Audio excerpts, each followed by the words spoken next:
মানুষ আবারও চাঁদে যাচ্ছে, তবে এবার শুধু যাওয়া আর ফিরে আসা নয়। এবার দীর্ঘমেয়াদে চাঁদে মানুষের জন্য বসতি স্থাপন করা হবে এবং সেই সাথে চাঁদ হবে মঙ্গল গ্রহে যাওয়ার প্রথম ধাপ। আর এই সব কিছু বাস্তবায়িত হবে আর্টেমিস প্রোগ্রামের মাধ্যমে।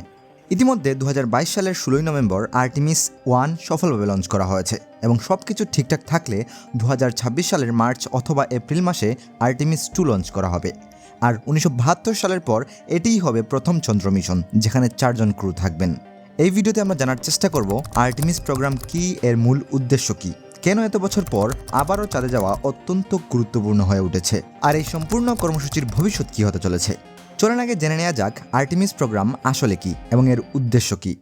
আর্টেমিস কোনো একক মিশন নয়, এটি হচ্ছে আগামী 50 বছরের একটি প্ল্যান।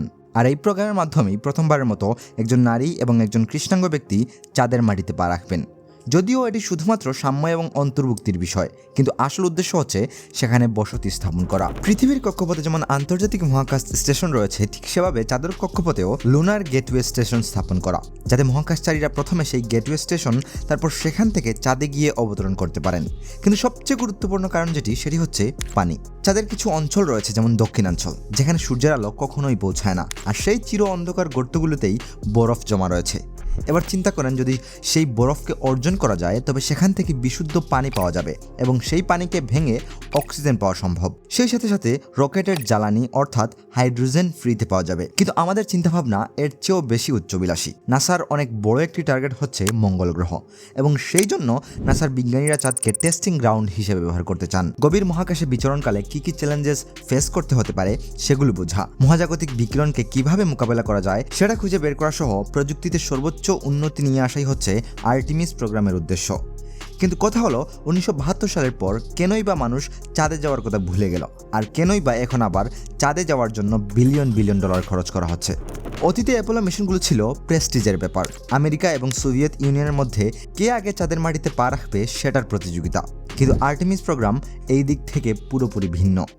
এবার নাসা একা নয়। 2026 সালের 26 জানুয়ারি পর্যন্ত পাওয়া তথ্য অনুযায়ী আমাদের বাংলাদেশ সহ এই প্রোগ্রামে 61টি দেশ যুক্ত রয়েছে। আর এইসব দেশ একজুট হওয়ার কারণটি হলো, গভীর মহাকাশে মানুষ আরও সামনের দিকে আগাতে চায়, সেই সাথে প্রযুক্তির উন্নতি ঘটিয়ে বাণিজ্যিক কর্মকাণ্ডকে প্রসারিত করতে চায়। তাই ভবিষ্যতে গভীর মহাকাশে টিকে থাকার প্রযুক্তি উন্নয়ন করার জন্য চাঁদে যাওয়া এখন অত্যন্ত গুরুত্বপূর্ণ।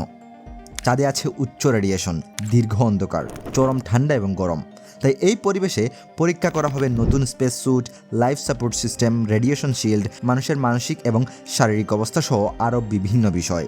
যেই দেশ আগে চাঁদের মাটিতে স্থায়ী উপস্থিতি গড়বে, সবার আগে রিসোর্স ব্যবহারের নিয়ম তৈরি করবে, সেই দেশ ভবিষ্যতে স্পেস অর্থনীতি, নিরাপত্তা এবং প্রযুক্তিতে সবচেয়ে বেশি এগিয়ে থাকবে। চীন এবং রাশিয়া এই প্রতিযোগিতায় অলরেডি লেগে পড়েছে, তাই না গেলে পিছিয়ে পড়ার ভয় একটি বড় কারণ, যার জন্য চাঁদে যাওয়া এখন অত্যন্ত গুরুত্বপূর্ণ। কিন্তু কিছু কিছু বিশ্লেষক এই প্রোগ্রামের ভবিষ্যৎ নিয়ে অনিশ্চিত। এর কারণগুলো অবশ্য ফেলে দেওয়ার মতো নয়। আর্টেমিস প্রোগ্রামের ভবিষ্যৎ মূলত 4টি ধাপে গড়া। নাম্বার 1, পরীক্ষামূলক মানুষবাহী ফ্লাইট পাঠানো এবং লজিস্টিক পরীক্ষা করা। নাম্বার 2, চাঁদের দক্ষিণ মেরুতে মানুষের পুনরায় অবতরণ।